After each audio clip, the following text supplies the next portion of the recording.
Hi, I'm Darcy Zolman. I have the privilege of being the chairperson of the Education Committee of Arrowhead Country RC&D. I also work for Kosciuszko County Soil and Water Conservation District. So welcome to the Tippecanoe River. We're going to be floating down today and showing you a lot of the special features of this really amazing river. So the Tippecanoe River starts in Noble County above Tippecanoe Lake. It flows in a southwesterly direction until it hits the Wabash River. Once it hits the Wabash, though, the water keeps going.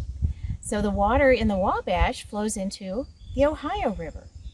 But the Ohio River doesn't come to a blunt end either.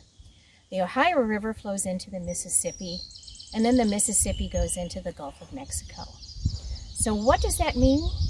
That means that anything we're doing here on the Tippecanoe River has the potential to impact water quality all the way from northern Indiana down to the Gulf of Mexico.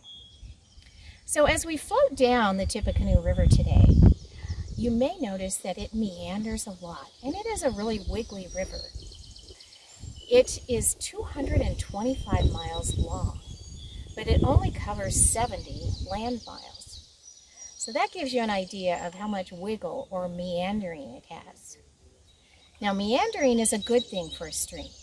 If you ever see a stream that's straight, that means we've probably interfered and tried to channelize it. That's not a good thing.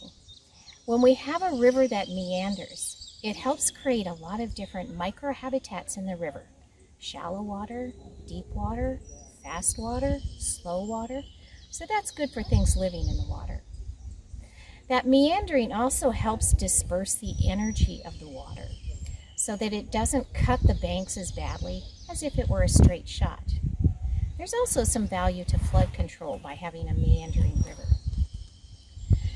The Tippecanoe River gets its name from the Miami tribe that used to have a village along it, and the name was Tippecanoe.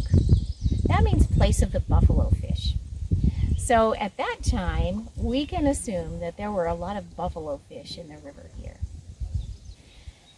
So as we look at the landscape here along the river, and we are in Pulaski County at Tippecanoe River State Park, we notice that it's fairly flat and the soils are very sandy.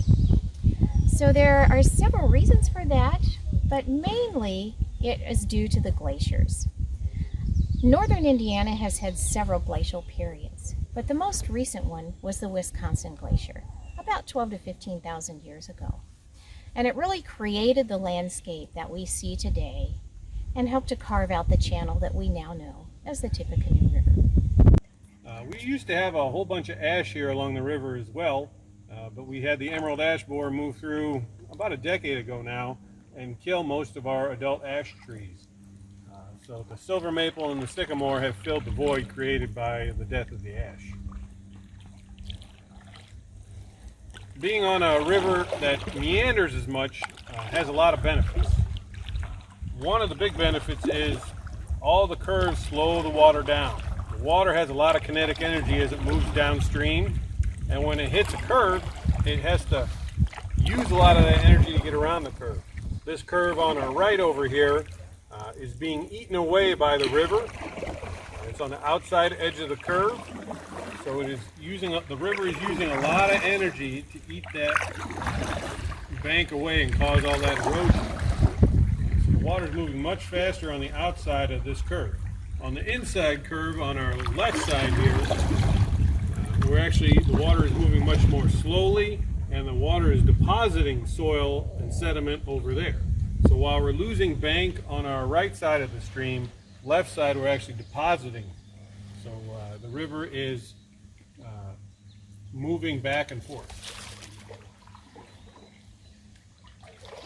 And you can also see some of the benefits of having trees along the streams, especially on the right side here. The root systems are holding the soil in place and to help prevent a lot of significant erosion.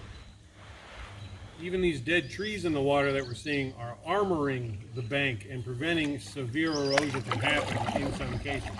Eventually those trees that are right on the bank will fall into the river, but in the meantime they're holding the soil in place.